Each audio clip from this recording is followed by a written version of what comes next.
Hola muchachos, ¿cómo están? Buenas noches. Buenas noches, profe. Buenas Les noches, pido, profe. Buenas noches. les pido encarecidamente que ustedes siempre mantengan su cámara activa. Después no digan, pero yo ¿por qué tengo dos fallas? Ah, lo que pasa es que no prendió su cámara cuando estábamos en clases virtuales. Eso es como si ustedes en clase me dieran la espalda, en clases presenciales me dieran la espalda. Entonces, mantengan sus cámaras activas, siempre, siempre. Eh, Es algo de educación, muchachos. ¿Cómo están? ¿Qué ha habido? Buenas noches, profe. Bien. ¿Todo bien? ¿Qué más, Esteban? ¿Cómo me le ha ido, Esteban?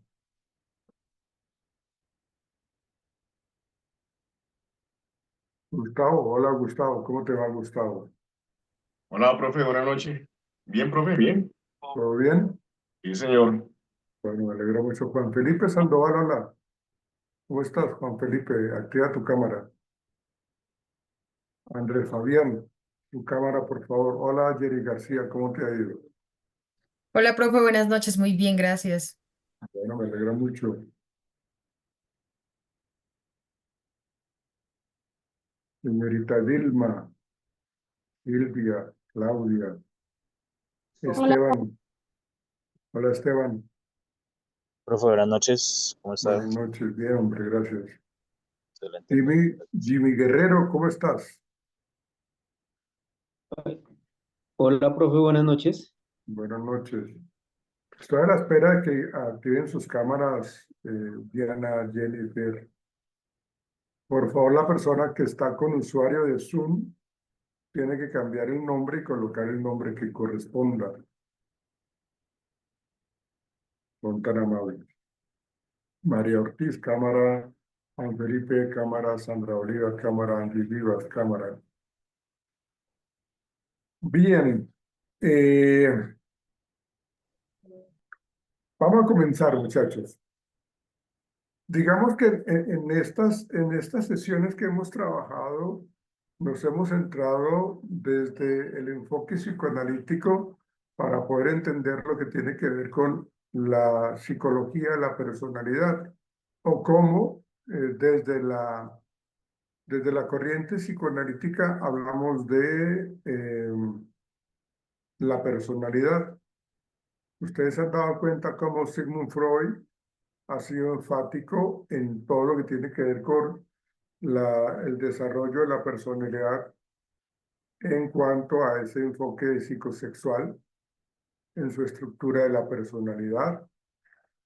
Ayer trabajamos lo que tenía que ver con Erik Erikson y que pues le dio un vuelco bastante grande a lo que tiene que ver con la estructura de la personalidad y todo este enfoque psicosexual para darle cabida pues a un enfoque netamente psicosocial, que me parece que es muy válido.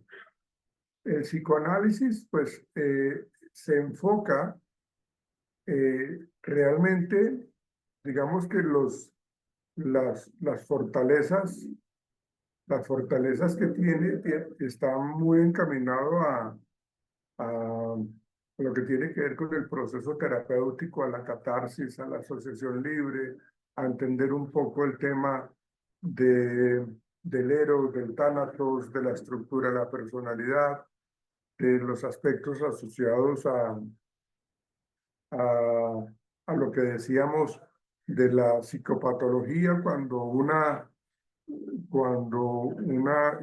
y cuando hablamos nosotros de las etapas del desarrollo psicosexual, cómo se enfatiza en las fijaciones y cómo esas fijaciones llevan a que la persona de pronto se desborde y tengan un poco de comportamientos o una serie de comportamientos que le pueden alterar en sus relaciones sociales. ¿Ven?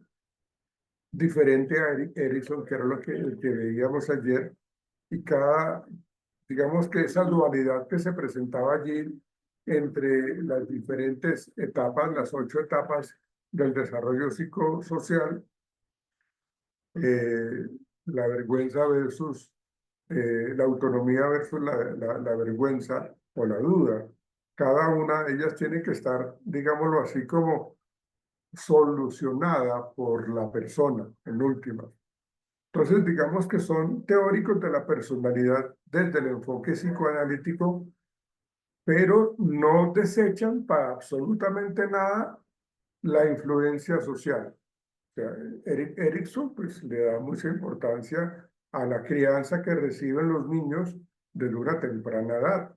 Entonces no desecha eso y me parece que es muy válido porque eso era eso es siempre lo que se ha criticado a Freud con respecto a que él es muy del tema de la sexualidad y él trabaja mucho el caso individual, el caso clínico y él a partir de un caso clínico como que lo termina como globalizando o generalizando y eso pues como que es como muy complicado, es lo que realmente se ha afectado. Veo que mucha gente no sigue mis indicaciones de la cámara activa. En serio que se les coloca la falla, muchachos. En serio que se les coloca la falla. Créanme. No sean necios, por favor. Bien. Entonces, en la sesión de hoy, muchachos, vamos a trabajar un discípulo de Freud, pero que en últimas, cuando él empezó, ya les comparto de quién vamos a hablar en la sesión de hoy. Permítame, ya les comparto las diapositivas y realmente vamos a hablar. Yo retiro esto de acá. Vamos a retirar. Ok.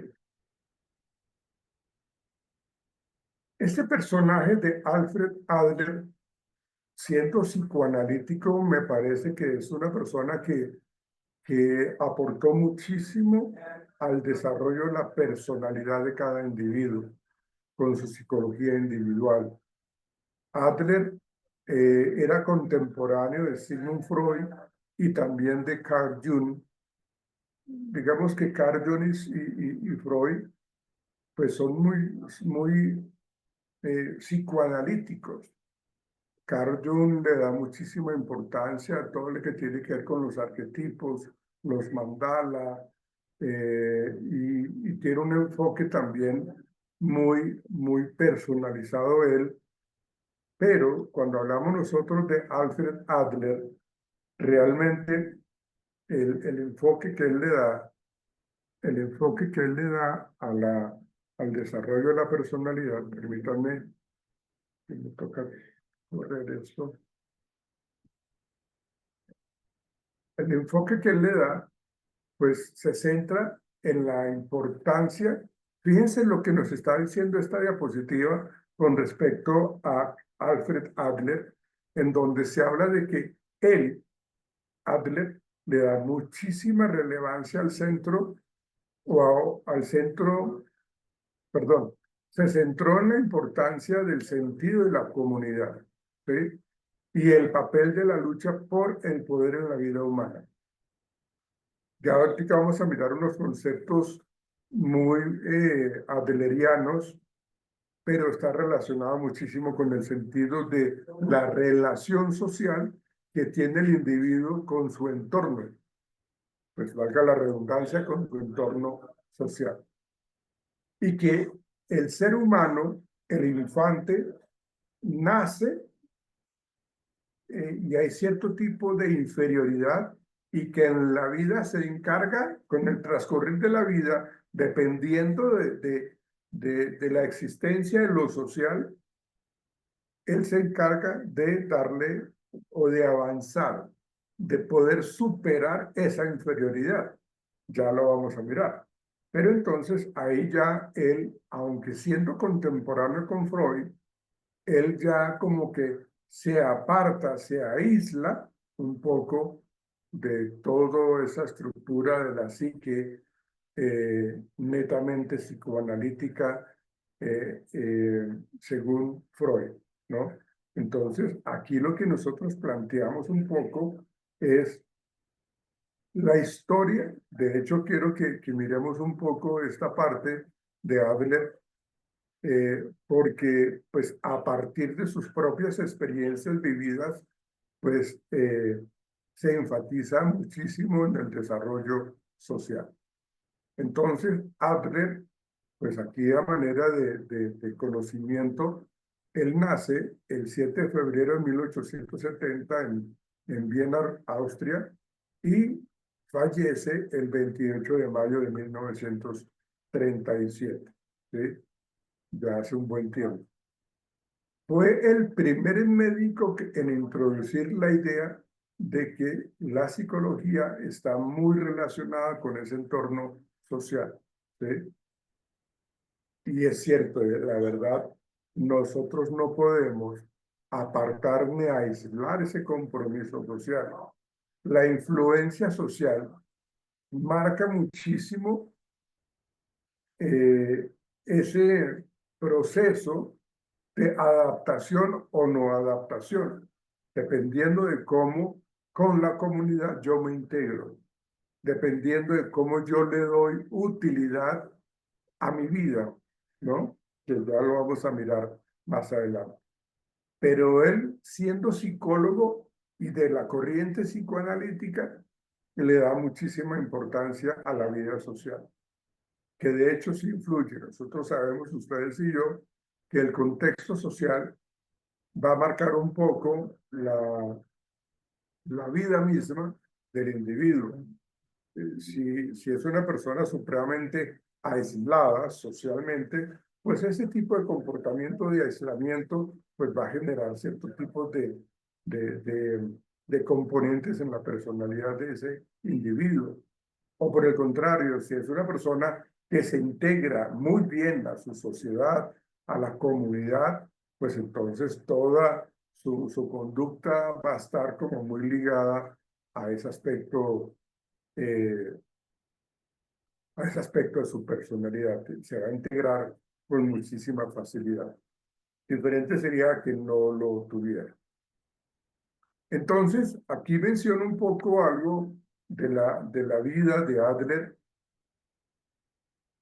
y por qué entonces le dio muchísima relevancia a este tema de la psicología y su relación con la sociedad. En el transcurrir de la charla de hoy, le vamos a dar mucha importancia a este tema de, mira lo que yo coloco acá. Adler era el segundo de 7 hijos.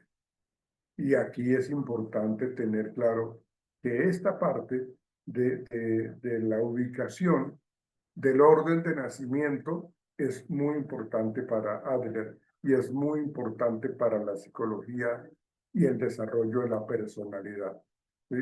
Entonces acá él nos menciona en la biografía que él fue el segundo de 7 hijos y siempre él estuvo como muy enfermo. Él en su infancia se la pasaba más en el médico por aquello pues, de esa condición de la neumonía que presentó en su infancia.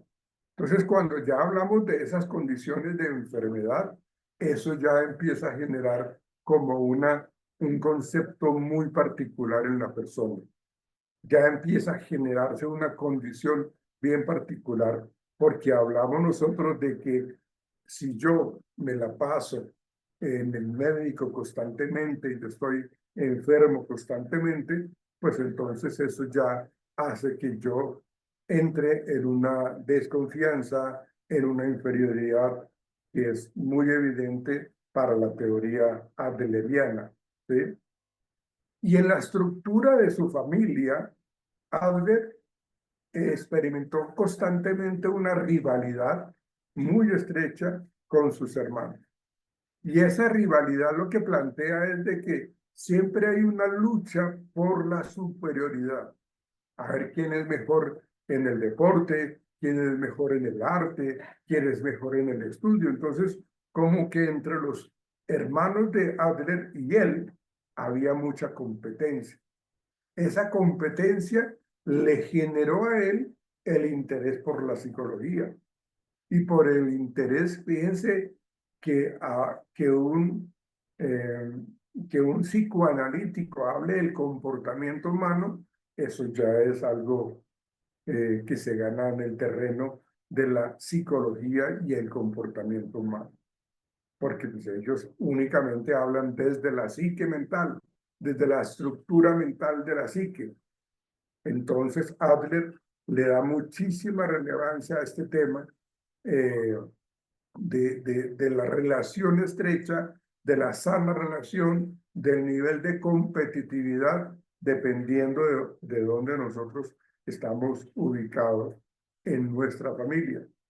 Y dentro de esa estructura familiar, dentro de esa psicología individual, se habla de esos sentimientos de inferioridad. ¿Sí? Ustedes bien lo saben, de que el ser humano en sus relaciones con las otras especies, realmente somos muy dependientes de los demás.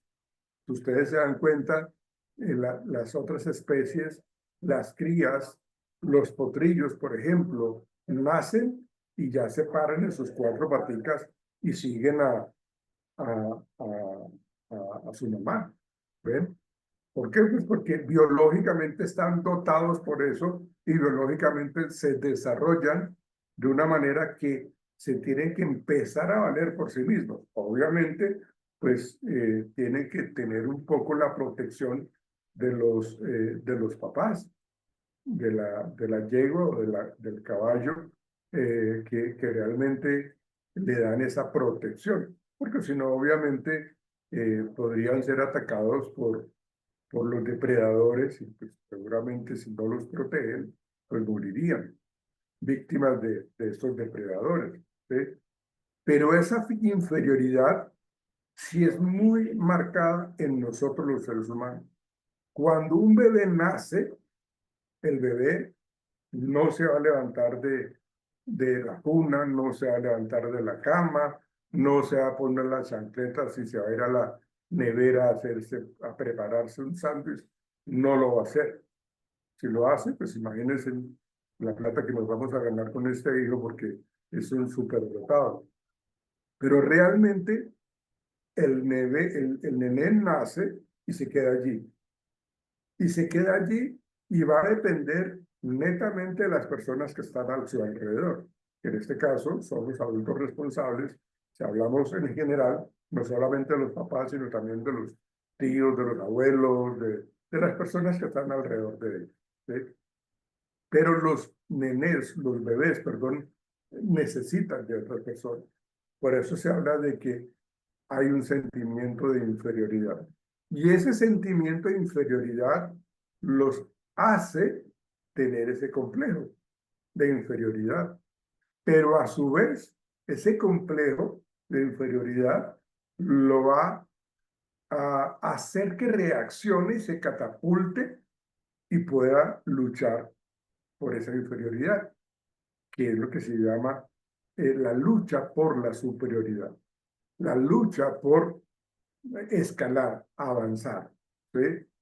Pero dentro de ese complejo de inferioridad también se presenta ese complejo de superioridad, que ya lo vamos a ver también más adelante, pero la idea es de que dentro del concepto adleriano en su psicología individual, estos aspectos son supremamente importantes para entender la estructura de la personalidad o la psicología de la personalidad según Adler.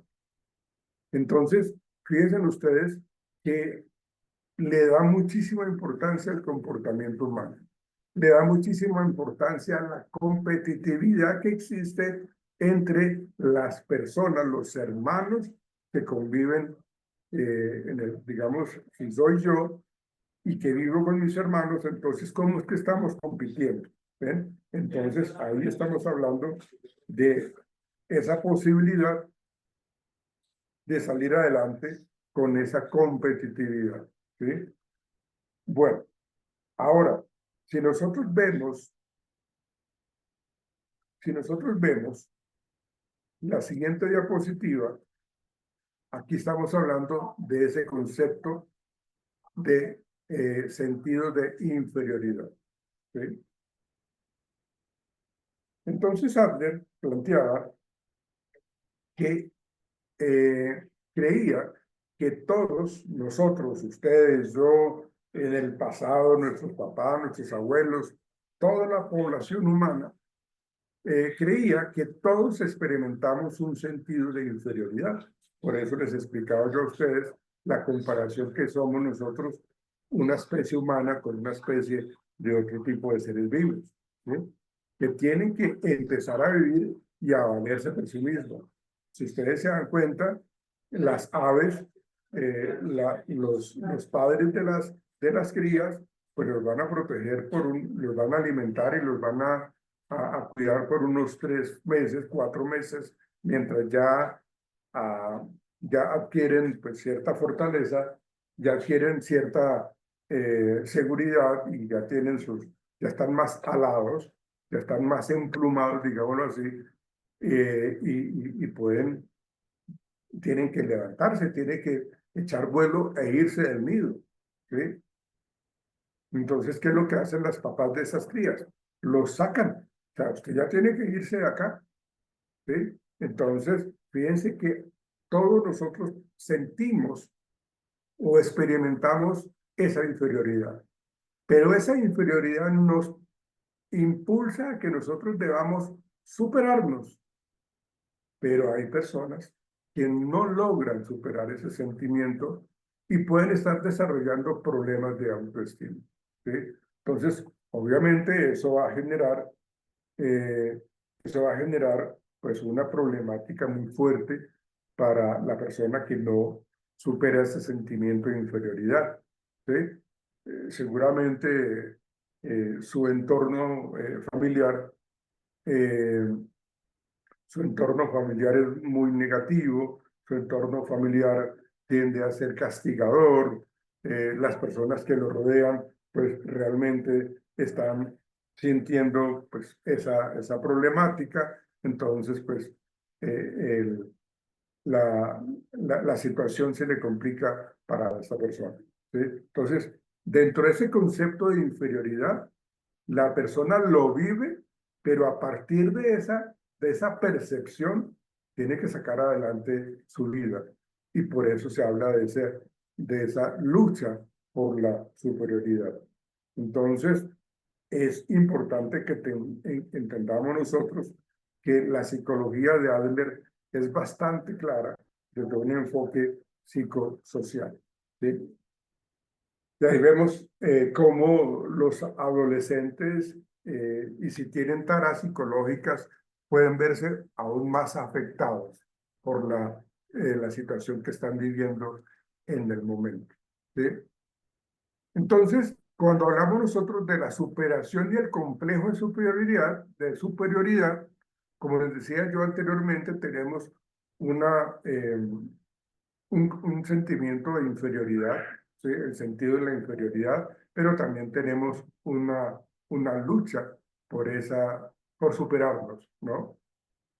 Entonces, muchas veces las personas al no lograr superar esa inferioridad, desarrollan una serie de conductas que es lo que dice allí, es una fachada para ocultar su inseguridad. Son las personas que se muestran superiores, que se muestran que conocen todo, que se muestran que las saben todas.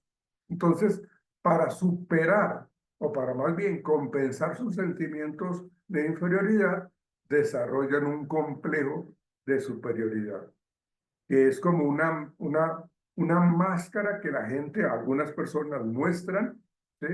Para sentirse los chachos, perdónenme la palabra, las personas más superpoderosas, pero realmente lo que hacen es siempre pasar por encima a los demás, lo que hacen siempre es tener como la certeza de que son los mejores y pisotean a los demás, pero lo hacen es porque no quieren que reconozcan su inferioridad.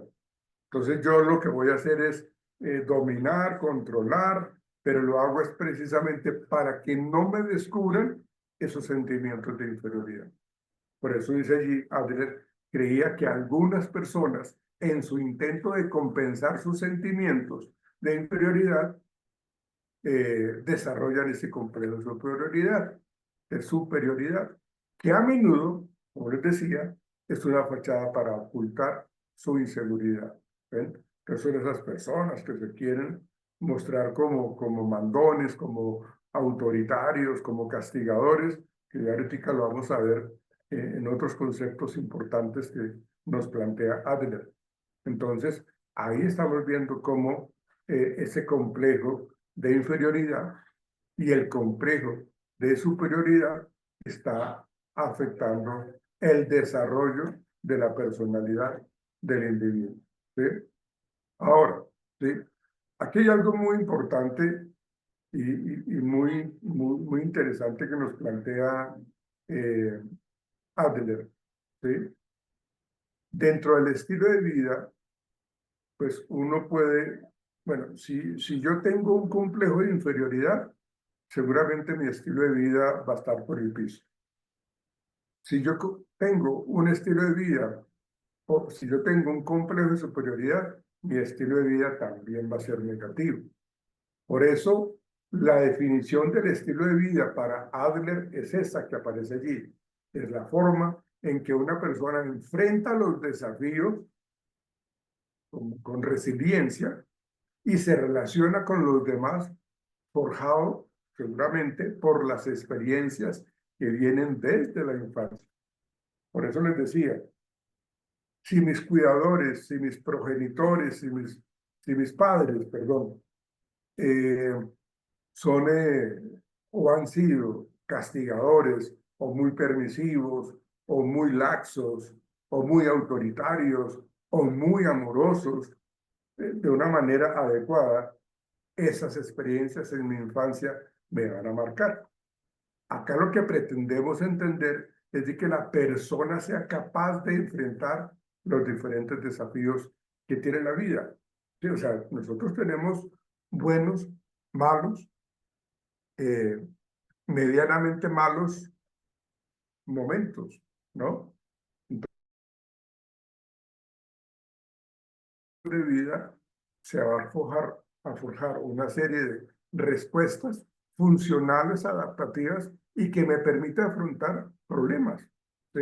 En algún momento lo mencionábamos en las clases anteriores. Si yo tengo una serie de situaciones que me han estado molestando, me han quitado la tranquilidad, entonces como que yo digo, yo soy un bulto de sal y realmente a mí me da mal todo lo que yo hago. ¿Ven? Entonces, dependiendo de la frecuencia en la que yo vivo momentos difíciles, frustrantes, que me bloquean la vida, entonces mi forma de interpretar eso va a ser de que mi estilo de vida también sea negativo.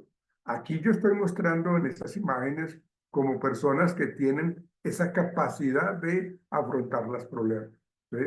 Que realmente se autovaloran, se autocuidan, se protegen muchísimo en su salud física, en su salud emocional, realizan una serie de actividades porque el estilo de vida es adecuado. Aquí tenemos nosotros, según Adler, los diferentes estilos de vida que él nos plantea. ¿Sí? Aquí estamos hablando de un estilo de vida dominante. Quiero preguntarles a ustedes, si nosotros hablamos de ese estilo de vida dominante, ¿a qué estaríamos haciendo referencia? ¿Qué creen ustedes? ¿Qué me dicen ustedes, por favor? Alguien que quiera decirme, ¿qué es un estilo de vida dominante? ¿Alguien? Por favor. ¿Es lo que Vamos.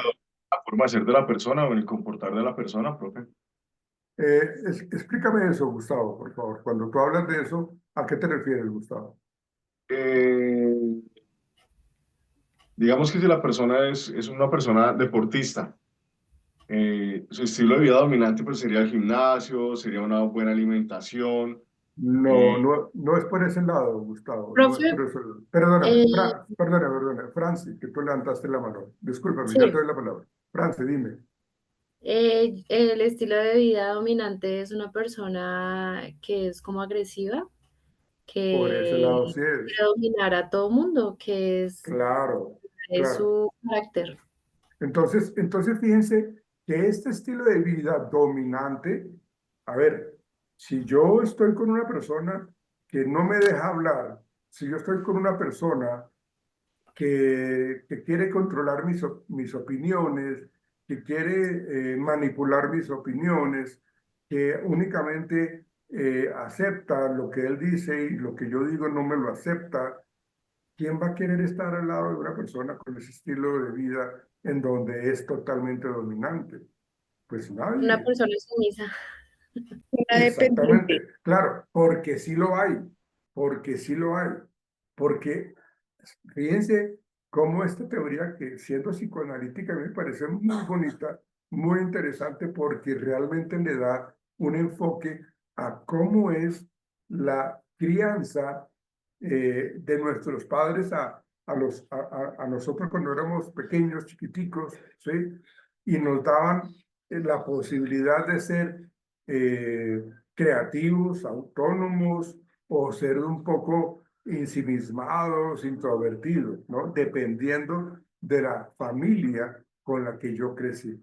Entonces, si yo tengo un estilo de vida dominante es porque seguramente a mí mis padres a cada rato me controlaban, me gritaban, me insultaban, esto se tiene que hacer así y usted lo debe hacer. Entonces, claro, cuando yo reacciono y cuando yo ya soy grande o cuando yo ya estoy siendo adolescente, entonces yo quiero emular la conducta de mis padres, porque es lo que yo quiero hacer.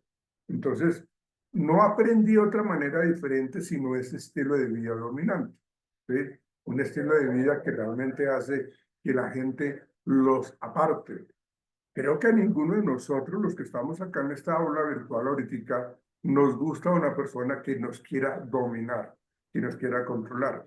Obviamente, existe el estilo de vida dependiente porque precisamente los padres de esa persona que tiene ese estilo de vida dependiente se encargaron de minimizarlo, se encargaron de cuestionarlo, de criticarlo, de no valorar las cosas que hacía, de ignorarlo, ¿sí? Entonces, cada vez que el niño o la niña estaba haciendo algo, los papás lo ignoraban o los papás lo humillaban. Pero usted, ¿para qué va a hacer eso? Mire eso tan feo que usted hizo. Mire esta situación que usted hizo. No, usted pareciera que no fuera nada inteligente. Entonces, si yo estoy alimentando esa estructura mental, ¿sí? Esa personalidad va a ser dependiente, ¿sí? Esa personalidad va a ser totalmente negativa, ¿ven? Entonces, y ustedes lo decían ahorita, alguien lo dijo por allí, si hay una persona dominante, pues en el otro extremo está la persona dependiente, ¿sí? Y eso se ve muchísimo con esa forma de ser de algunas personas que son o tienden a ser agresivas, dominantes, y al otro extremo tienden a ser dependientes o sumisas. Sí, Carla, ¿qué quieres apuntar? Sí, profe, que pues digamos eso se veía de pronto en la crianza antigua, donde a la mujer, a la hija, la trataban como la empleada que tenía que servir al hermano y pues el hermano casi siempre crecía de manera con un estilo de vida dominante y la mujer con un estilo de vida dependiente. Sí, exactamente. Pero mira, que realmente, Sandra, eso aún todavía ocurre. ¿Sí? Si nosotros nos vamos a unos sectores de nuestra ciudad, seguramente vamos a encontrar eso. ¿Sí? Vamos a encontrar ese tipo de comportamientos dominantes o esos tipos de comportamientos dependientes.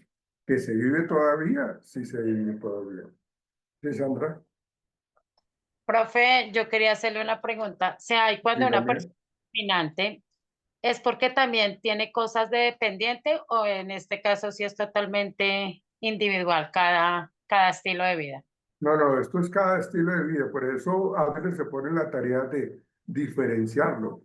El que es dominante, pero acuérdense de que existe un complejo de superioridad, ¿sí?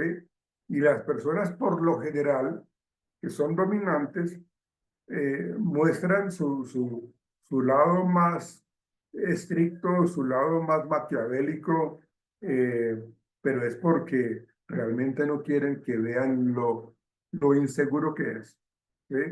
Por eso se muestran dominantes. Pero ese estilo de vida dominante, por lo general, genera muchísimo conflicto en las relaciones sociales.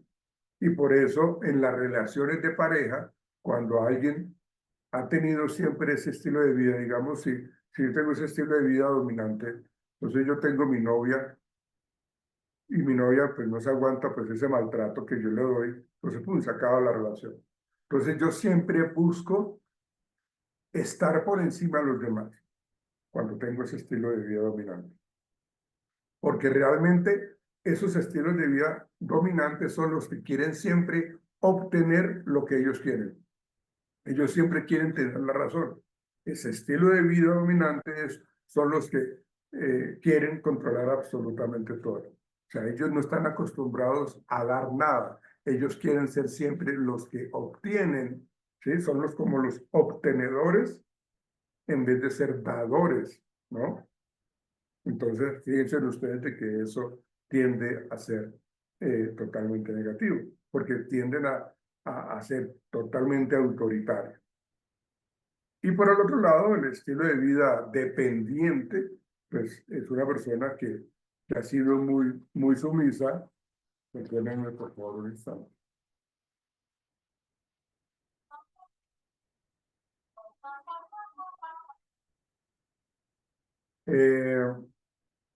Digamos que esa situación realmente conlleva a que se genere una sumisión, una dependencia, ¿sí? Porque consideran de que si esto es lo que yo tengo que hacer para ganarme el aprecio de los demás, pues lo hago, ¿sí? Digamos que cuando hablamos nosotros de las teorías motivacionales, hay personas que les gusta que me acepten socialmente. O sea, me gusta más la afiliación que el poder o que el logro. O sea, yo necesito que ustedes me acepten. Por eso yo soy dependiente, ¿sí? Ahora, el estilo de vida evasivo son las personas que no quieren comprometerse con absolutamente nada. La persona que realmente no quiere compromisos serios. Entonces yo tengo una novia acá, tengo otra novia allí, pero entonces si esta se me está poniendo como muy complicada porque quiere hablarme de matrimonio, entonces no, yo no quiero absolutamente nada. Ese estilo de vida siempre es de evadir, o sea, evito responsabilidades, sea de trabajo, sea de relaciones amorosas, sea de solucionar problemas, ¿ven? Entonces yo no asumo compromisos con absolutamente nada. No asumo compromisos con nadie porque no quiero verme envuelto en absolutamente nada que me controle. Entonces yo tengo un estilo de vida evasivo. Nunca quiero relacionarme con nadie. Sí, Andrés, ¿te quieres decirme? Profe, tenía una pregunta. Dígame. Acá revisando lo que decía Erickson, ¿se podría relacionar de alguna manera con la etapa de iniciativa versus culpa? Sí, de hecho, cuando nosotros hablamos de Erickson y esa etapa de iniciativa, es porque mis papás, cuando en mis primeros años de vida me orientaron muy bien y cuando yo me equivocaba no se iban en contra mía. Entonces, ellos generaron o me ayudaron a generar una serie de conductas de creatividad, ¿sí? De utilidad. ¿Ven? Ahora, si yo hago las cosas cuando soy en esa edad pequeñito, ¿sí? Hago las cosas y mis papás me castigan, me insultan, entonces obviamente esa situación me lleva a que no confíe en mí. Entonces yo inclusive me autoculpo, ¿no? Pero yo para qué intento hacer eso si yo sé que me va a quedar mal. O si de pronto algo pasó, entonces yo me quedo callado y asumo la culpa, porque es que yo soy el que siempre asume la culpa. Entonces, cuando hablamos de eso, tiene muchísimo que ver con ese estilo de vida dependiente y en el estilo de vida evasivo, pues como no quiero que me llamen la atención, pues evito responsabilidades. Entre menos responsabilidad yo tenga, menos comprometido estoy para que me llamen la atención. ¿Sí me hago entender? Sí, profe, gracias. Ok, Andrés. Alguien había levantado la mano, alguna señorita, creo. ¿No? Bueno, alguna chica había levantado la mano. Pero bien. Pero creo que lo que quería decir era que el estilo de vida evasivo quiere decir que sufre como de apego evitativo. Sí, digamos que sí, tiene mucho que ver con eso, ¿no? Pues como que no quiere compromisos fuertes, esas evasivas que constantemente da, porque lo único es de que él no quiere comprometerse absolutamente con nada ni con nadie, ¿sí? Pero eso, ¿por qué lo hace? Pues porque no se siente preparado, o sea, él considera que el asumir una serie de responsabilidades le van a terminar perjudicando. Entonces, como él no quiere que le llame la atención, entonces entre menos me comprometa, menos tengo que rendir cuentas. No voy a rendir cuentas. ¿Sí ves? Bien. Digamos que las anteriores, el estilo de vida dominante, el estilo de vida dependiente y el estilo de vida evasivo, como ustedes se pueden dar cuenta, son estilos de vida no favorables, ¿sí? Nadie quiere estar al lado de una persona dominante. Nadie quiere estar al lado de una persona que es dependiente, ¿sí? O sea, yo necesito que la persona que esté a mi lado sea generador de ideas, sea constructor de ideas, sea que me diga, no, eso no se puede hacer así, pero que me escuche, pero que también me refute lo que yo digo, pero de una manera adecuada. Entonces, estos tres para nada son favorables, ¿sí? El cuarto estilo de vida, pues aquí como se menciona acá, es socialmente útil. Es una persona que se integra socialmente, es una persona que escucha adecuadamente, es una persona que hace valer sus derechos, que hace valer sus opiniones, que le ayuda a los demás. Para Adler, el hecho de sentirse útiles, venga, ¿yo qué hago por los míos? ¿Yo qué hago por mi pueblo? ¿Yo qué hago por mi barrio? ¿Yo qué hago por los míos? ¿Sí? Entonces, ese estilo de vida socialmente útil, digamos lo que es el más adaptativo y el más adecuado. ¿Por qué ha llegado una persona a tener ese estilo de vida socialmente útil?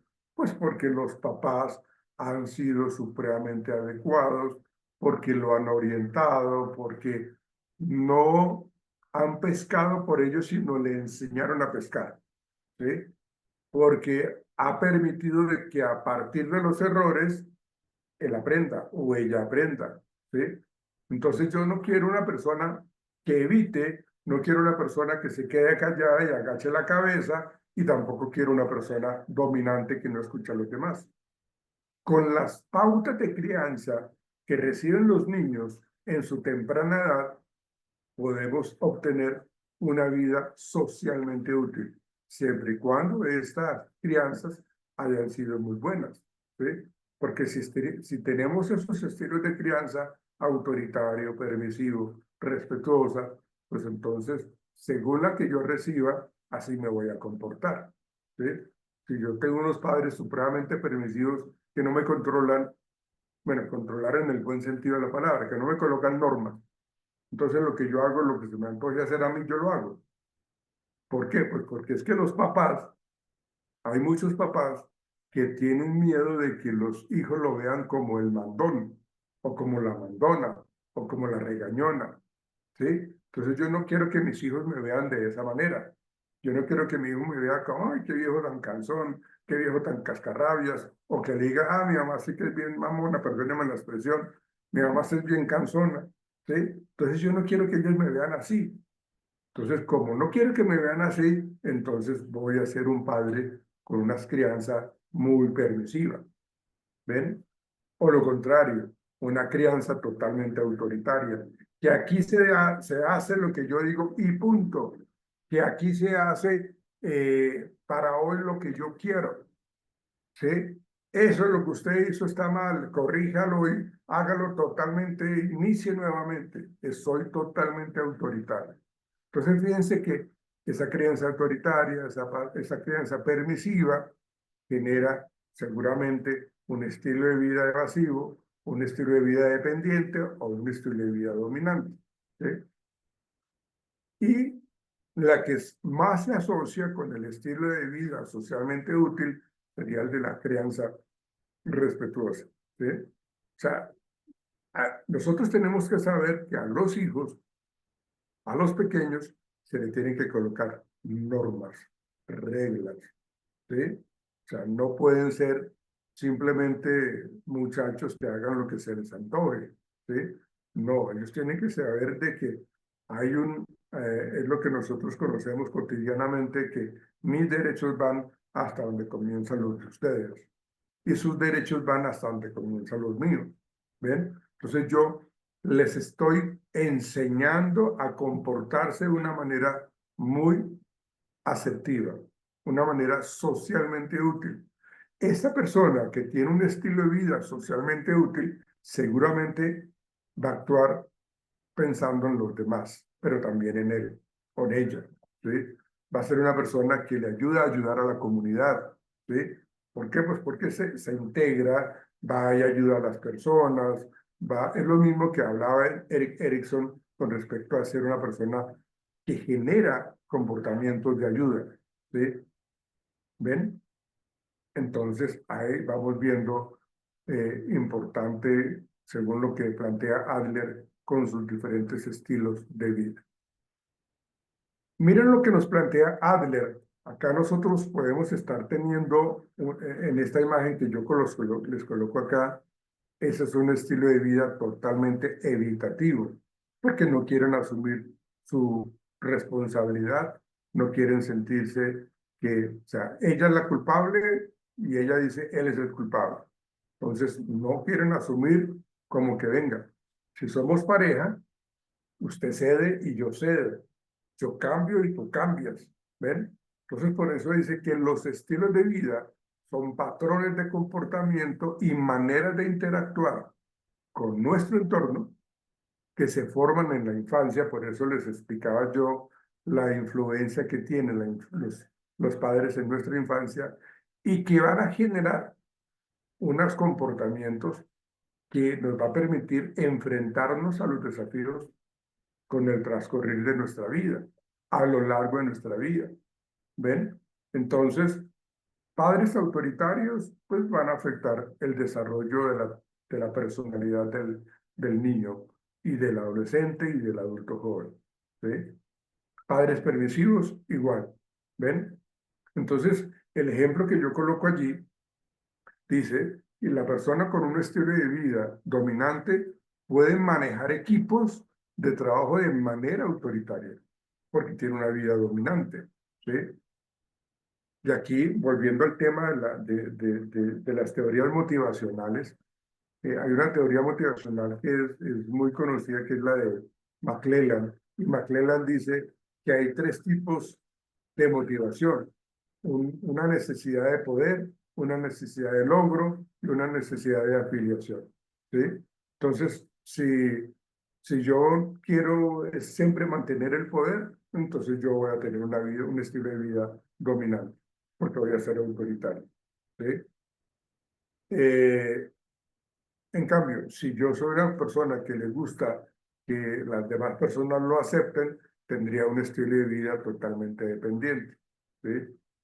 Entonces, ahí estamos jugando un poco con cómo nos estamos ubicando según lo que yo quiera. ser dominante, que la gente me acepte o que la gente reconozca todo lo que yo he hecho. O sea, yo me siento muy feliz con que ustedes me feliciten. ¿Ven? Entonces, ahí estamos hablando de la necesidad de poder, de la necesidad de afiliación, que son las relaciones sociales, o la necesidad de logro. Cuando uno tiene la necesidad de logro, es que yo necesito que ustedes me feliciten, me alaben, me reconozcan todo lo que yo hice. ¿Ven? Ahora, mientras que alguien con un estilo de vida socialmente útil, seguramente esa persona podrá participar en actividades en voluntariado.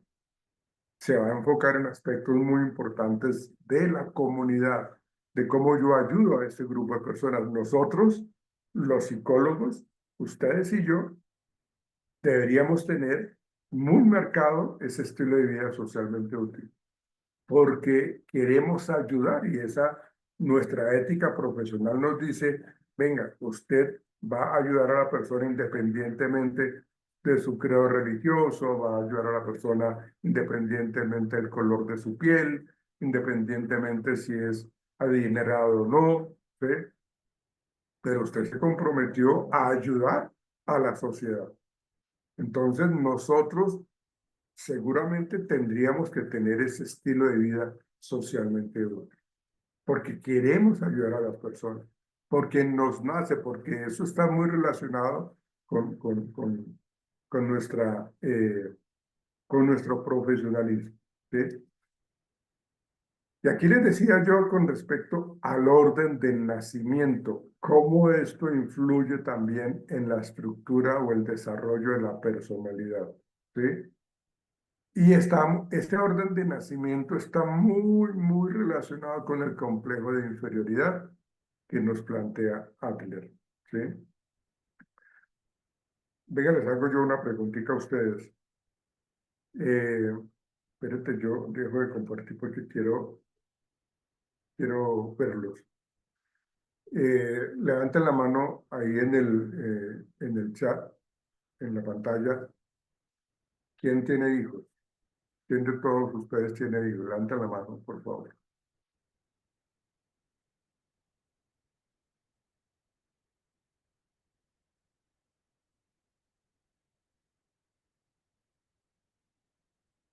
Ok, mira, tenemos 1, 2, 3, 4, 5, 6 personas que tienen hijos, ¿sí?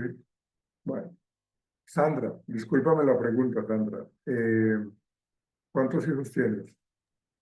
Tengo 3 hijos, 2 Bueno, hombres y una. ok, listo, ok. Ya quedamos contigo, Sandra.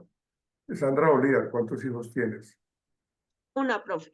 1, importante, ¿sí? Importante que tú tengas un solo hijo. Señorita Dilma, ¿cuántos hijos tienes? 3, profe. Ok, gracias. Franci, ¿cuántos hijos tienes? También, profe, solo uno, un niño. Un niño, ok. Amigo Gustavo, ¿cuántos hijos tienes? Una niña. Una niña, bien, ok. Señorita Gabriela, ¿cuántos hijos tienes? Una niña. Ok. Bueno, Sandra, ¿qué edad tiene tu hijo mayor? 27 años. Uy, por Dios, pero 27 años, wow. Lady, ¿cuántos hijos tienes, Lady? Yo tengo 2 niños, profe. 2 niños, ok. ¿Y Jenny García, que está que ríe? Yo Jenny. tengo una niña. Ah, ok, ahí la tienes al lado. Ajá, sí, señor. Ah, con Esa es razón, la que me ya. está haciendo reír. Ah, bueno, muy bien. Entonces, bueno, tu hijo mayor, Sandra, tiene 27 años. ¿Me puedes hablar un poco o nos puedes decir, si eres tan amable, un poco de la personalidad de ellos, de él o de ella? ¿Cómo es él? ¿Cómo es ella? Bueno, mi hijo se llama Michael, tiene Sí. 27 años. Él es más bien juicioso, reservado, Ujú. pero pues él también tuvo la carga de sus hermanos menores. Ah, ok. Sí, digamos sí, que sí, claro. como la ayuda con sus hermanos menores. Es protector, siempre está Total. protegiendo a sus hermanos, cuidándolos, colaborador también. Ok, muy bien, muy bien. Excelente el ejemplo que nos das. Muchas gracias, Sandra. Háblanos, Sandra, de tu hijo menor. ¿Cómo es la personalidad de tu hijo o hija menor? ¿Qué edad tiene él o ella? Mi hijo menor tiene 15 años. Él sí es todo lo opuesto. Él Sí, así es es, así el que es. le saca las canas a uno, dicen. No, él es extrovertido, él es social, él es amiguero, él no ve mal No, nada, él todo lo ve bueno, no ve peligro. Él es, él es muy, eh, muy social. eso es lo que nos habla Adler, precisamente del orden de nacimiento. ¿Sí? ¿Y cómo es, Sandra, el hijo de la mitad? Es mi hija, ¿Qué edad tiene ella? tiene 23 años. Háblanos un poco de ella. Mire que ella sí es más bien reservada. Ella ahorita pues está así mucho por su hermano menor, que lo ayuda, Ajá.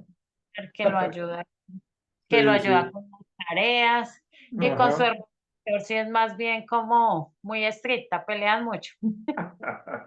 Mira que eso es un ejemplo clarísimo de la teoría de Adler con respecto al orden de nacimiento.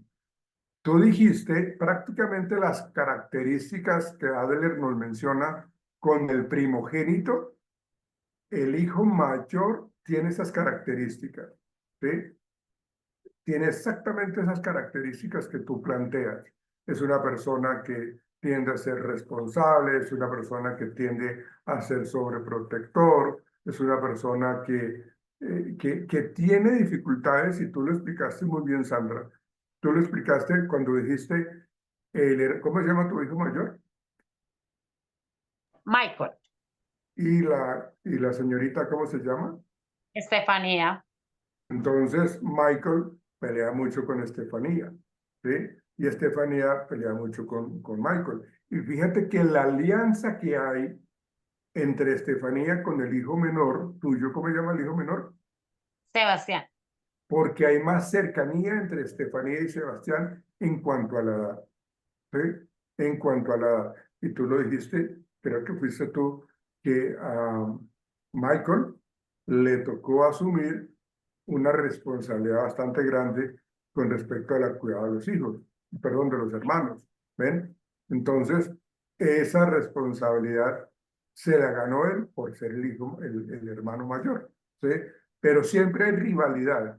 Por lo general, Adler dice que el hermano de la mitad es el que quiere siempre competir con el mayor, es el que quiere siempre alcanzar al mayor. Pero y entonces, nosotros los papás, digamos, cuando son hermanos del mismo sexo, del mismo género, digamos que Michael tenga un hermano menor, ¿sí? Seguidito, entonces los papás normalmente le dicen, venga, no vaya a dañar los cuadernos o los libros porque esto le sirven a su hermano, ¿sí? O a su hermana. O le dejan la ropa, este pantalón se lo vamos a pasar al hermano menor, ¿sí? Pues en el caso de tu hija, pues obviamente no le vamos a colocar la ropa al muchacho, pero normalmente pasa eso. Y eso le molesta muchísimo al segundo hijo, ¿sí?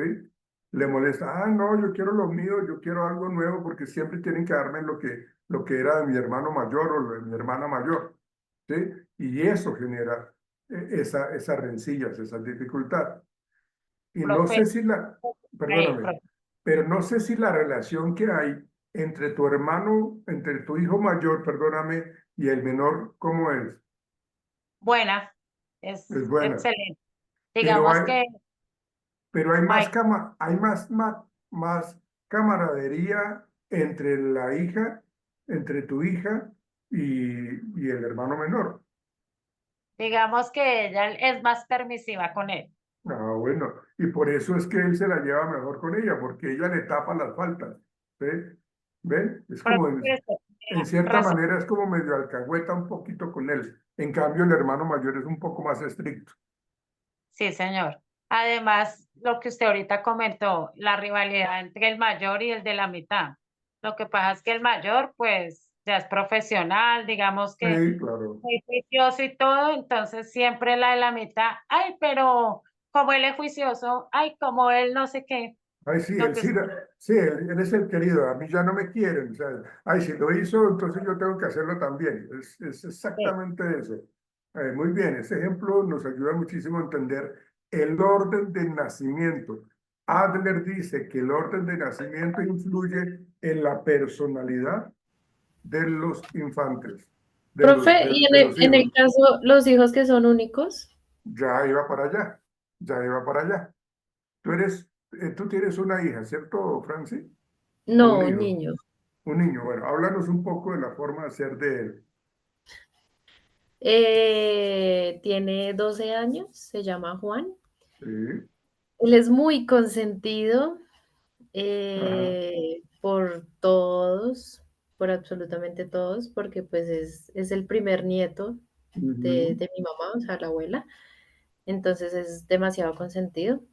Es muy noble, es muy tranquilo. A veces sí, como que no le gusta hacer un poquito caso, Sí, sí. pero es muy, le gusta expresarse todo el tiempo lo que siente, lo que quiere, por qué no lo quiere. Sí. ¿Alguien más tiene hijos únicos? ¿Alguien había levantado la mano y me decía que tenía un hijo único? ¿Su merced, Gustavo? ¿Tienes una hija? Sí, señor, tengo una niña de 8 años. Solamente tienes esa niña, ¿verdad? Sí, señor. Bueno, háblanos un poco, Gustavo, de tu hija, si usted quiere. Uy, Antonia es muy independiente, muy independiente. Sí, sí, correcto. Es una niña pues, que le hemos dado como la libertad de que tenga la capacidad de expresarse. Es una niña que si va a debatir algo, lo debate con argumentos, no simplemente por decirlo. Y Ah, cuando se para en la raya, no la mueve nadie. O sea, no, si ella dice que no, no, respeta el no, si ella dice que sí, se le respeta el sí, siempre y cuando el argumente, es la única condición que tiene ella. Y la niña con quién vive, Gustavo. la mamá, pero tenemos una muy buena relación. Ah, ok, ok, ok. Ponemos de acuerdo para que todo sea por el mismo camino. Ah, ok, ok, ok. Sí, bueno, Gustavo, su merced, pues mencionó una de las características que muchas veces tienen los hijos únicos, pero depende mucho de la crianza, porque si fuesen unos padres permisivos, pues tu hija no sería como lo planteas. Sería una persona también un poco sumisa, o sería en otro extremo una persona que es supremamente autoritaria, ¿sí? Porque por lo general los hijos únicos, como no tienen con quién competir, entonces a veces tienden a ser un poco egoístas, porque siempre han sido el centro de atención, siempre han sido los más importantes, no reciben, o sea, son los únicos que reciben cariño, porque son los hijos eh, consentidos de la familia, ¿sí? Pero tiene que ver muchísimo con esa forma de crianza que pueden llegar a tener. Gracias, Gustavo. Vale, pues. Sandra, ¿qué quieres opinar? No, igual que Gustavo, mi hija también, mi hija tiene 12 años y ella siempre, pues nosotros siempre la hemos dejado ser muy independiente. Ok. Pues de hecho, sí, yo tengo como un roce con mi mamá. Entonces, tengo a mi sobrina es mayor, pero es como más consentida porque ella pues cursó por una enfermedad, entonces pues todos se dedicaron más como a ella. Pues sin Ujú. embargo, mi sobrina y mi hija se han criado como hermanas, pero tanto en estatura, en la mentalidad, en el carácter, mi hija es mucho más independiente que mi sobrina, entonces igual sí tenemos como un cierto rayo en mi familia, porque Helen pues ella lo mismo, ella no se calla nada, todo en base, o sea, todo conforme al Helen, respeto. ¿Helen es tu hija? Sí, señor. ¿Y la otra niña, cómo se llama? Valentina. Valentina. Valentina es mayor que Helen, ¿cierto?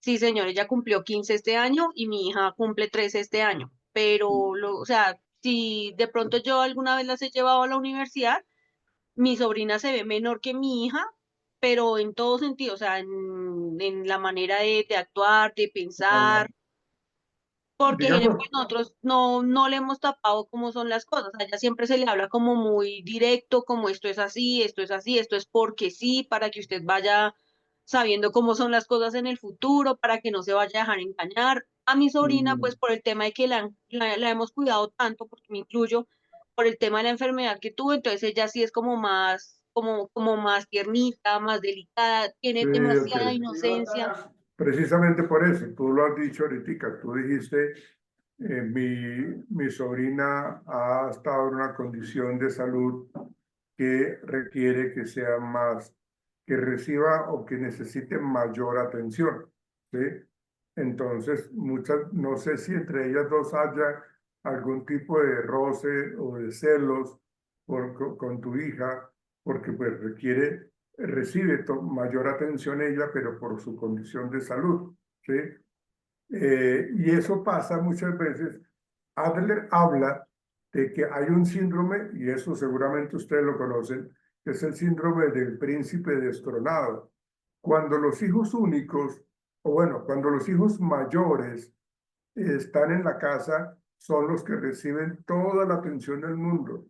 Son los consentidos, son los mimados, son los que a todo el mundo le regala que el carro o la muñeca, dependiendo si es niño o niña, que la ropa, que lo llevan al parque o la llevan al parque. O sea, todo es para ellos, ¿sí?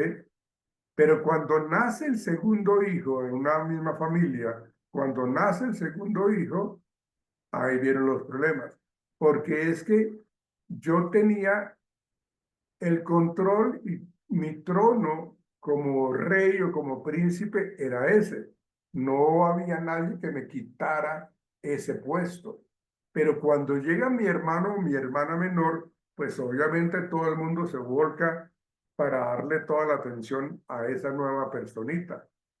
Por eso es muy importante que los papás y los familiares cercanos sepan manejar eso para que, pues obviamente, el hermano mayor no se sienta desplazado, porque muchas veces se siente con celos, con envidia, con mal genio. Entonces, pues obviamente eso no está bien, aunque son características normales de nosotros los seres humanos, que renace o se resalta la envidia o el egoísmo, esa condición humana normal que tenemos nosotros, ¿sí? Pero hay que manejarla, ¿sí? Porque muchas veces el hermanito mayor, ay, venga, yo quiero cargar a mi hermanita, pero yo la cojo y le doy su torniquete y la pellizco, porque es que me molesta que me haya quitado la atención. Por eso se habla de que son el síndrome del príncipe destronado, porque antes yo era el centro de atención, ahora no soy yo, me han desplazado.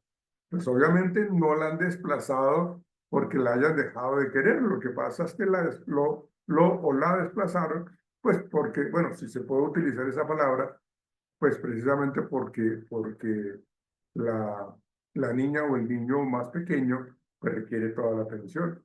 ¿Ven? Por eso lo que se recomienda es, por ejemplo, que si yo estoy con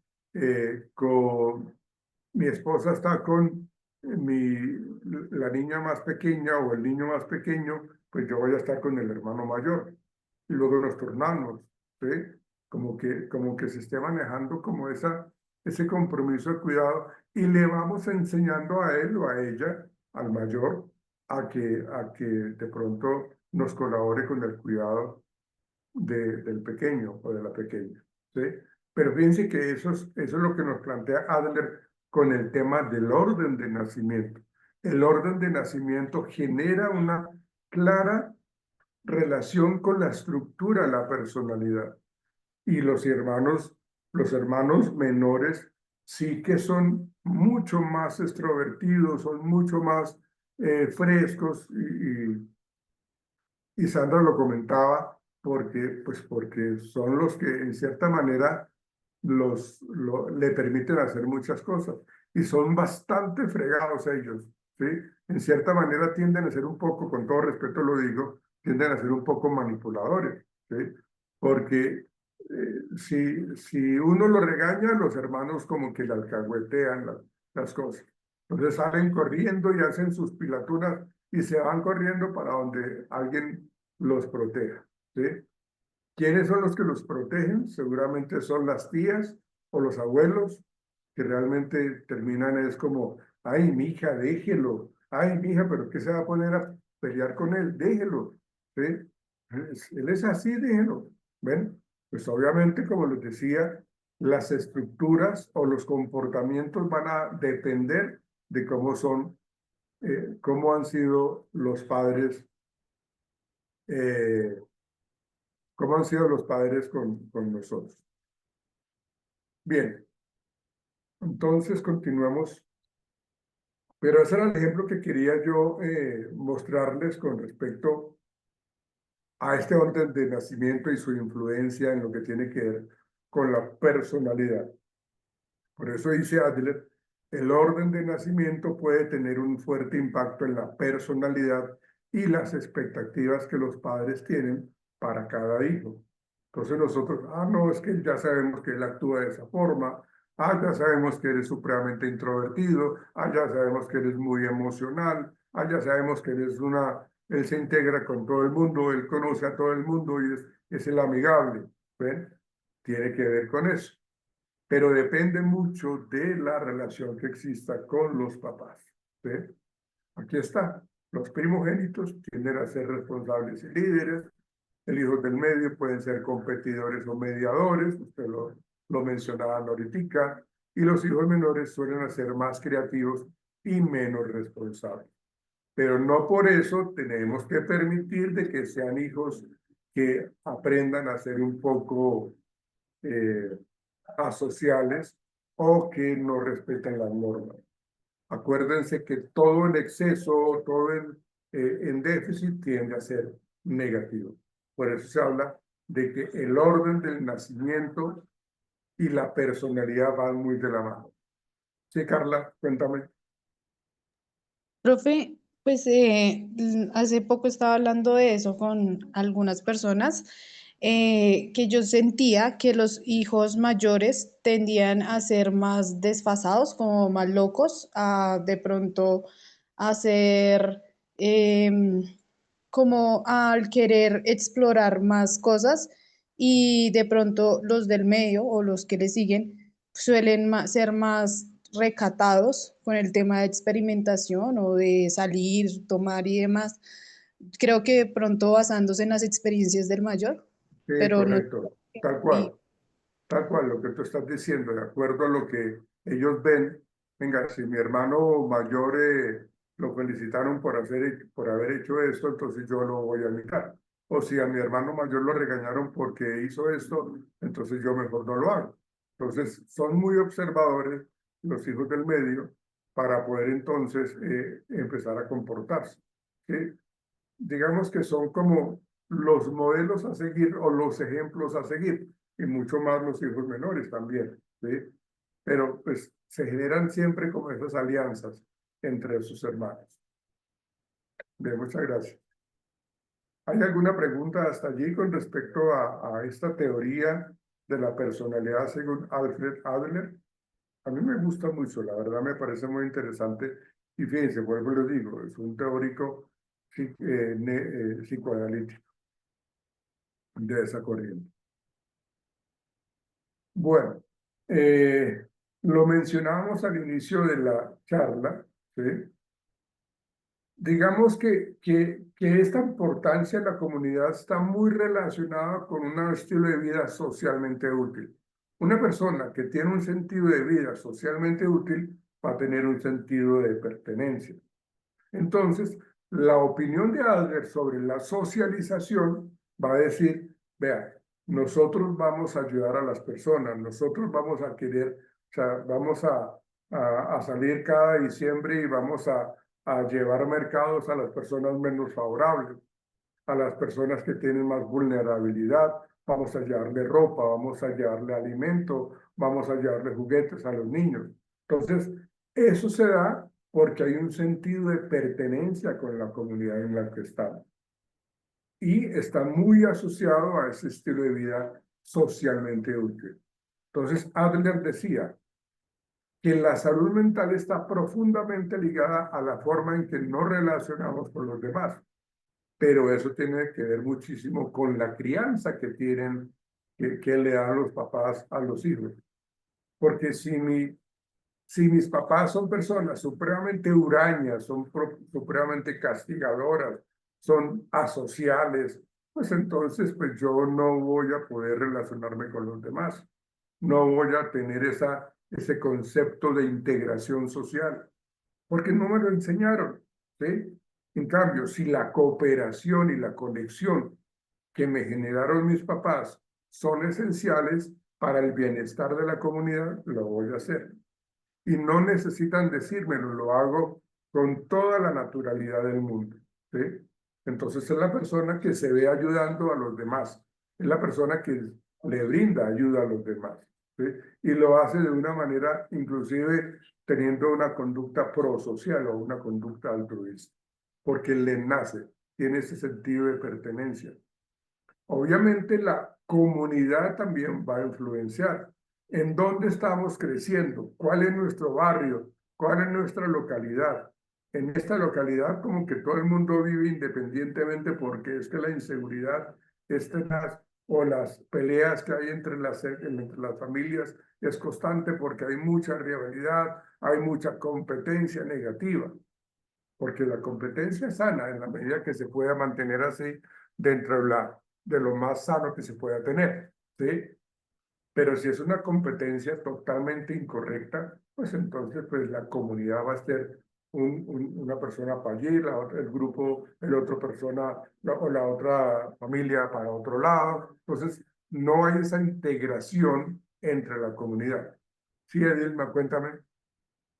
Profe, tengo una pregunta y es respecto a lo que nos dice del estilo de vida socialmente útil y pues la reflexión que hace Albert Adler y es respecto a Sí. las personas que ayudan mucho a la gente y que no tienen sí, como no tienen ninguna intención de ser retribuidas. Y es que Ajá.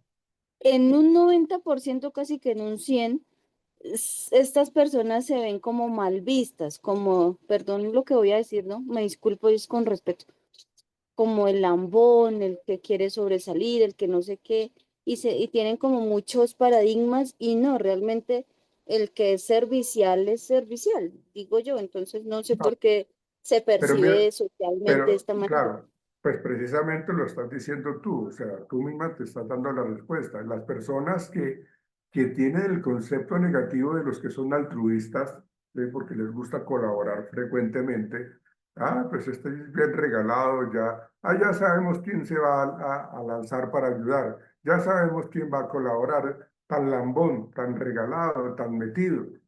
Pues ese tipo de personas son los que no son socialmente útiles.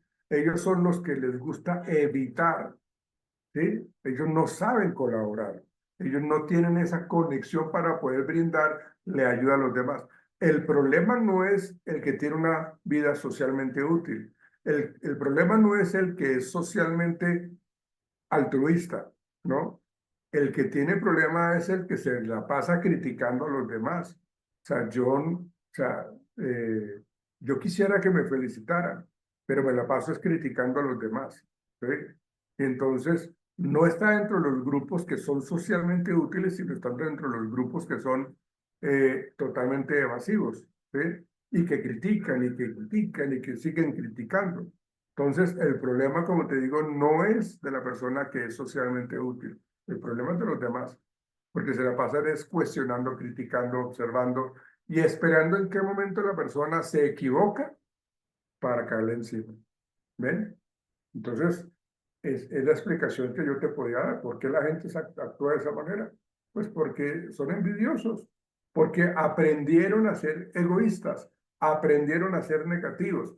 ¿Y de dónde viene eso? De una estructura familiar, de unas pautas de crianza muy características y caracterizadas y relacionadas con eso. ¿Sí, Dilma? ¿Sí me hago entender? Sí, profe, gracias. Bueno, ok. Pero el problema no es del socialmente útil, la verdad. Por eso dice que el grupo de apoyo o los grupos de apoyo que ayudan a individuos a superar adicciones tienen un sentido de pertenencia bastante grande.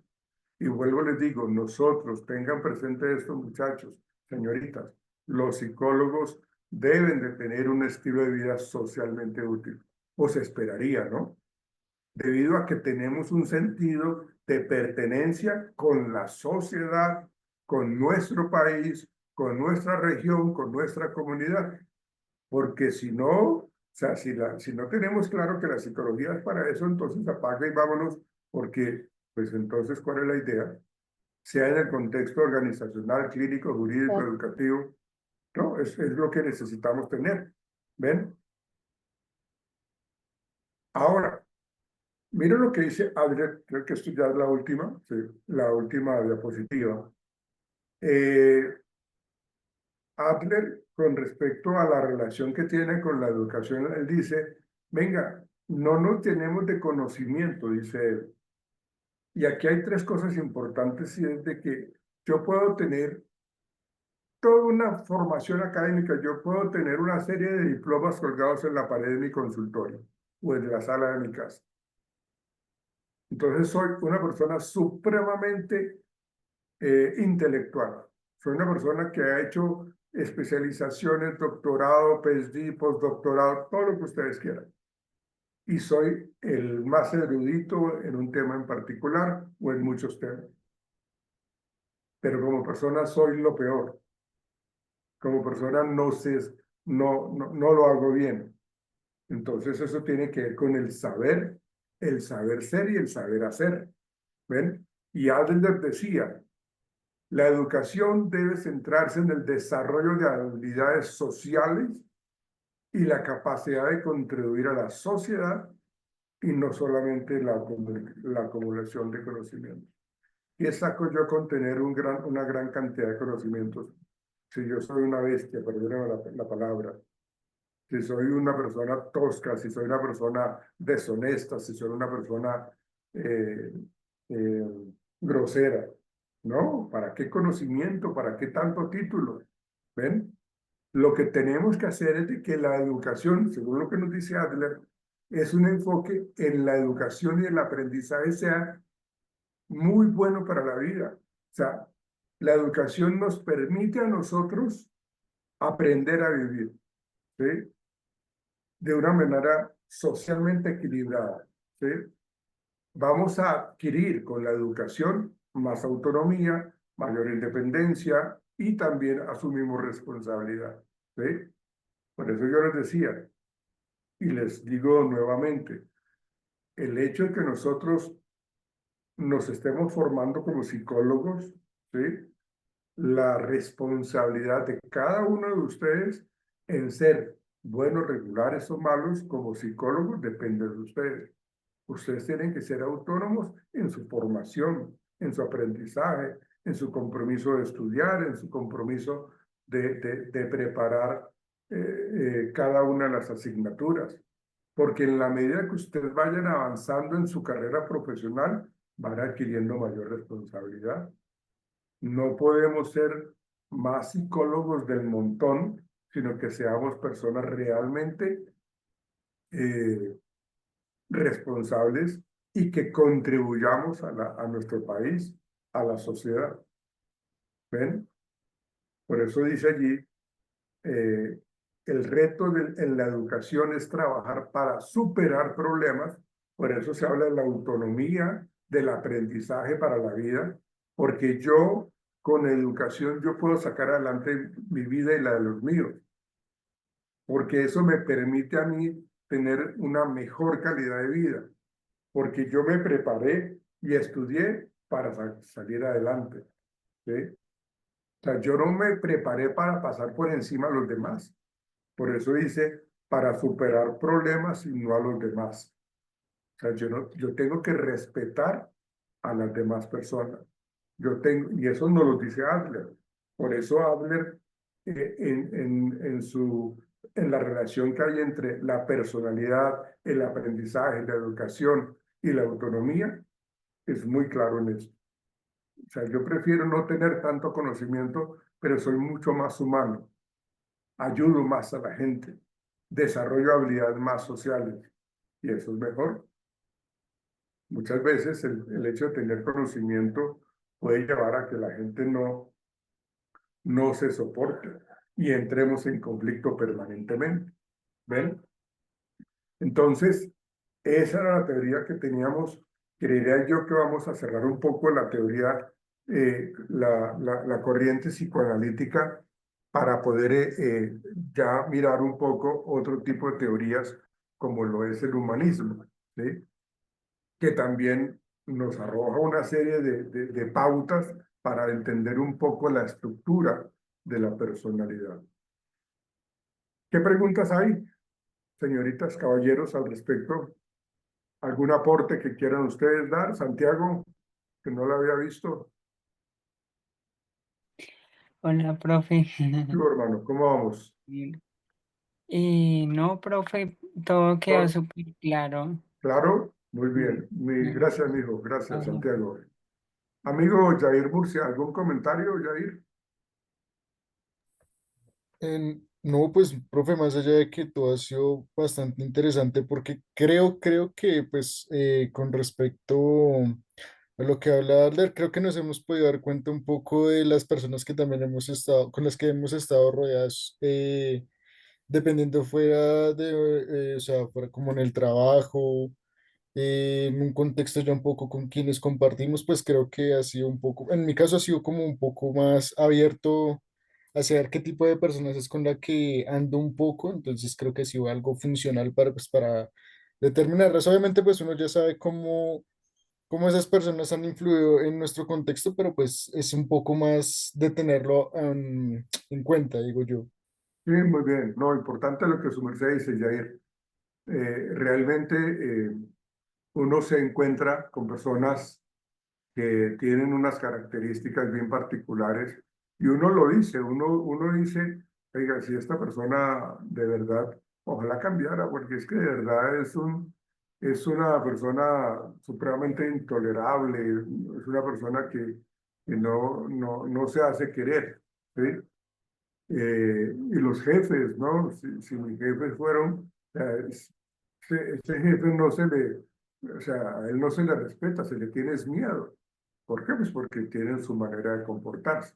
Entonces uno, porque es que esto es social, digamos, todo esto que estamos viendo es netamente social y es lo que realmente plantea un poco las estructuras de vida que tienen o que tenemos nosotros y cómo con el paso del tiempo, con el paso de los años, eso se va adquiriendo. Se van adquiriendo cosas buenas o cosas malas dependiendo de lo que hayamos recibido en nuestra infancia. Nuestros padres o ustedes como padres son muy importantes para los hijos. Nosotros somos supremamente importantes y era lo que nos decía Erik Erikson ayer con respecto a que yo, cuando ya llego a una etapa de adulto mayor, que yo pueda mirar y veo que generé muchas cosas muy bonitas. Tuve generatividad, realmente hice muchas cosas buenas y por eso puedo mirar con la frente bien en alto. Lo mismo pasa entonces con Adler, en donde nos dice que nuestra familia nos va a enseñar o nos enseñó, o si tenemos pequeños ahorita en nuestras vidas, les vamos a estar enseñando cómo actuar. Ni que sean supremamente autoritarios, ni que sean supremamente permisivos, ni mucho menos que sean evitativos. Que asuman, ¿sí?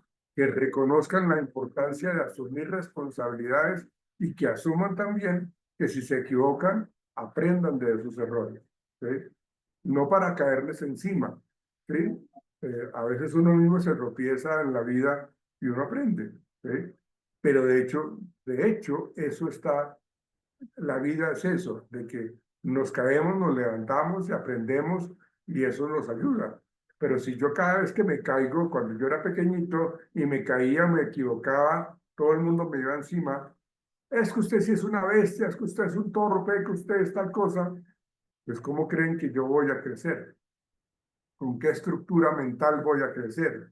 ¿Qué ideación voy a tener yo permanentemente? Pues obviamente eso me termina afectando. ¿Sí? ¿Cuál es tu opinión, Gustavo, con respecto a lo que hablamos? Profe, no, pues muy interesante el tema, poder distinguir como esas personalidades y poder tratar uno como de lo que usted acaba de decir, ¿no? Como de no permitir que algunas cosas se sigan transmitiendo de generación en generación. Sí, ok, ok. Creo que eso es algo muy importante que tenemos hoy en día con esa responsabilidad con nuestros hijos, ¿no? Como Sí, poder ok. hacer otro para que su desarrollo de esa personalidad sea mucho más acorde a sus emociones y a todos sus sentimientos y que fluyan un poquito más, mucho De más hecho, natural. de hecho, hombre, hay que reconocerte que yo me puedo, perdóname la palabra, tirar a mi hijo o a mi hija con mi forma de criarlo, ¿sí? O sea, uno tiene que hacer como un análisis, como una autoevaluación de cómo es realmente mi rol como papá, o cómo es el rol como mamá, o cómo es el rol como hermano mayor, o como tío, como abuelo, ¿sí? Porque a la medida que yo tome decisiones, pues estoy formando la personalidad de un niño de 3 años, de 6 años, de 10 años, de 15 años, porque nosotros somos un modelo de comportamiento.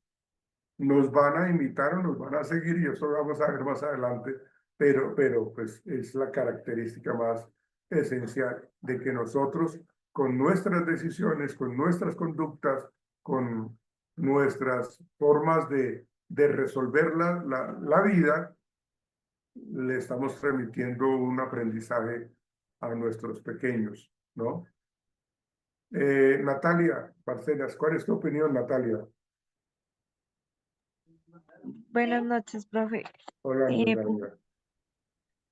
nada, pues, profe, interesante pues la clase, ya que pues hablamos de, bueno, hablo de muchos, bueno, afecta el entorno en el que crecemos a las personas para crear, digamos, sus personalidades o su forma de ser. Ok. Digamos, ya para cerrar la clase, cerrar la clase, hay un término que es muy importante para Adler y es el finalismo ficticio. El tema del finalismo ficticio tiene que ver precisamente con cuál es el proyecto mío de vida, ¿sí? Entonces yo quiero ser, o sea, yo tengo un finalismo, yo quiero ser el mejor jugador de fútbol. ¿Sí? Yo tengo ese finalismo, o sea, yo tengo esa finalidad o ese objetivo. Ese finalismo inicialmente es ficticio. Yo me voy a encargar de encaminarlo para que lo logre con el paso de los años. Va a dejar entonces de ser ficticio porque ya estoy trabajando para él. ¿Sí? Entonces, de acuerdo a mi capacidad, de acuerdo a mis habilidades, de acuerdo a mi conocimiento, a mi experiencia, yo voy a poder trabajar ese finalismo, porque ese es mi objetivo. Yo quiero ser el mejor psicólogo, ¿sí? Entonces, implica que nosotros nos colocamos metas, pero debemos alcanzarlas y tenemos que elaborar unas estrategias para alcanzarlas, ¿sí? Yo tengo que ser coherente y tengo que ser muy claro con respecto a mis capacidades, a mis habilidades, ¿sí? O sea, yo no me puedo generar una meta si yo no tengo las habilidades, ¿sí? Yo quisiera hacer, y cuando se habla del finalismo ficticio, eso se empieza a generar en el inicio de la vida, ¿sí? Cuando uno le pregunta a los niños pequeños, ¿tú qué quieres ser? No, yo quiero ser bombero, yo quiero ser policía, yo quiero ser profesor. Ese es su finalismo. Y en el transcurrir del tiempo, ese finalismo se va cambiando porque la vida misma o el contexto en donde está creciendo, se lo fortalecemos o no. ¿Sí? Pero yo no puedo tener un finalismo si no lo estoy cultivando. Seguirá siendo ficticio si yo no lo cultivo. ¿Sí me hago entender? Ese tema del finalismo ficticio es muy importante también para el concepto de Adler, ¿no? Las metas, qué me motiva a mí, qué es lo que yo quiero alcanzar en un momento determinado, las aspiraciones, mis metas futuras, ¿sí? Entonces, vamos a tratar de que no se queden en algo ficticio, sino que lo volvamos una realidad. Bueno, muchachos, hemos terminado nuestra clase de hoy. Entonces, nos veremos el lunes en el aula de clase. Muchachos, que descansen, que tengan un feliz fin de semana. Gracias, profe. Y Gracias. hablamos, muchachos. Profe, muchas gracias. Gracias, Bueno, profe. Sí, chao, gracias, muchachos. profe. Muchas Buenas gracias, noches. profe. Feliz fin Chao, de muchachos. semana. Lo mismo, chao, muchachos, que estén bien. Feliz fin de semana. Chao, chao. Hasta luego, profe, gracias. Chao, señoritas, que estén bien. Chao, Francis.